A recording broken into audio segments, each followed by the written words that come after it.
일본의 화이트리스트 한국 제외 이후 반일본 정서가 커지면서 노노재팬, 즉 반일과 일본 제품 불매 운동이 들불처럼 확산되고 있습니다. 그런데 자치단체까지 앞장서며 논란을 낳고 있는 상황에서 과연 불매 운동이 정말 필요한 건지 또 성과는 있는 건지 잘 모르겠다는 분들도 여전히 많습니다. 네, 오늘은 스튜디오에 일본 전문가를 모시고 궁금했던 부분과 앞으로 어떻게 대응하는 게 현명한 건지 이야기를 나눠보도록 하겠습니다. 배재대 일본학과 강철구 교수 나와 계십니다. 교수님 안녕하세요. 네, 안녕하세요.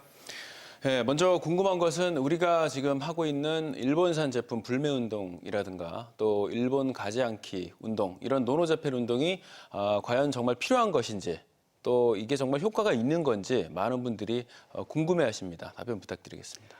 네, 최근에 불매 운동을 한국 제품 사랑 운동으로 바꾸자라는 아이디어를 제시를 했는데요. 상당히 좋은 아이디어라고 생각을 하고 있고, 불매 운동 자체는 이제 소비자들의 권리 행사이죠. 그런 점에서 저도 지금 참여를 하고 있는 상황인데요. 이 불매 운동을 하는 목적이 일본 기업을 파산시키기 위한 목적은 아니지 않습니까? 그러니까 우리 소비자들이 불매 운동을 통해서 지금 현재 한국과 일본 간의 소위 말하는 경제 전쟁이라고 하는 그런 의사결정을 한 일본의 리더십에게 하나의 이제 시그널을 보내는 그런 이제 부분이라고 생각을 하고 있고요. 또 노노재팬에서 이야기하고 있는 많은 이야기들 중에 하나가 일본 관광에 대한 이제 자제 운동을 하고 있지 않습니까? 실질적으로 지금 현재 일본의 총리인 아베 신조의 지역구라고 할 수 있는 야마구치의 경우요. 전체 외국인 관광객의 약 46%가 한국인이라고 합니다. 그런 점에서 그 지역의 유권자들은 지금 현재 경제적인 손실을 분명히 보고 있고요.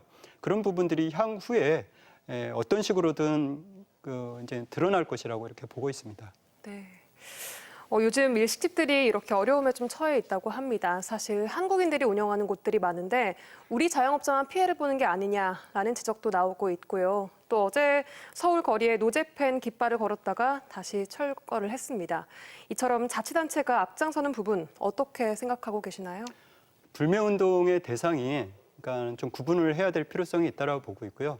실질적으로 우리가 일본의 기술 사용료, 즉 로열티를 지불하는 기업들 혹은 제품들이 불매 운동의 대상이 돼야 되기 때문에 우리의 중소기업이라든가 또는 자영업자들의 피해가 안 가도록 우리 소비자들이 현명하게 선택을 할 것이라고 믿습니다. 그리고 또 하나 그러니까 관과 민의 불매 운동의 차이점이 이제 결국 지금 현재 드러나고 있는 부분이 예를 들어서 민에서 하는 것은 소비자의 권리 행사라고 방금 전에도 말씀을 드렸지만 관에서 하는 것은 향후에 일본과 한국이 협상을 할 때에 테이블에 가지고 올 수 있는 실마리를 끊어버리는 부분이 있거든요. 그래서 관 주도하에 어떤 일본과의 그 민간 교류의 중단이라든가 이런 부분은 좀 현명히 우리가 선택을 해야 될 필요성이 있습니다. 왜냐하면 일본에서는 아직까지 그런 이야기가 나오고 있지 않은데 한국은 대전 지역만 해도 어제 우리 체육과 관련한 어린아이들이 왔을 때에 이 아이들을 어떻게 대하느냐에 대한 논란이 있을 정도이니까 이런 부분은 좀 우리가 다시 한번 재고를 해야 될 필요가 있다고 봅니다. 네, 교수님 마지막으로 정부가 지금 이렇게 내놓을 만한 카드가 워낙 부족하다 보니까 이렇게 반일 감정에 치우치고 있다라는 비판적인 시각도 있습니다.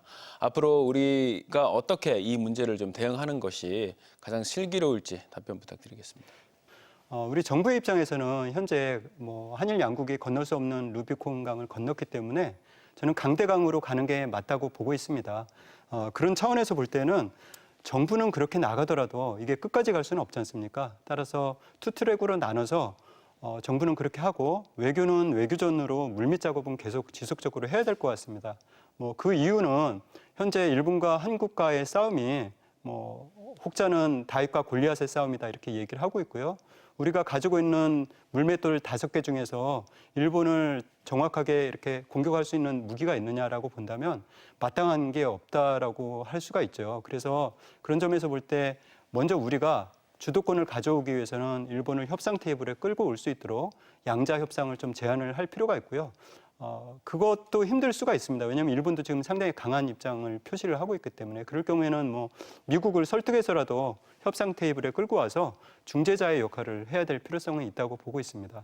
한일 간의 경제 전쟁, 다윗과 골리앗의 싸움이다라고 말씀하셨는데 지금 이 상황의 엄중함을 다시 한번 깨닫게 됩니다. 오늘 말씀 고맙습니다. 네, 감사합니다.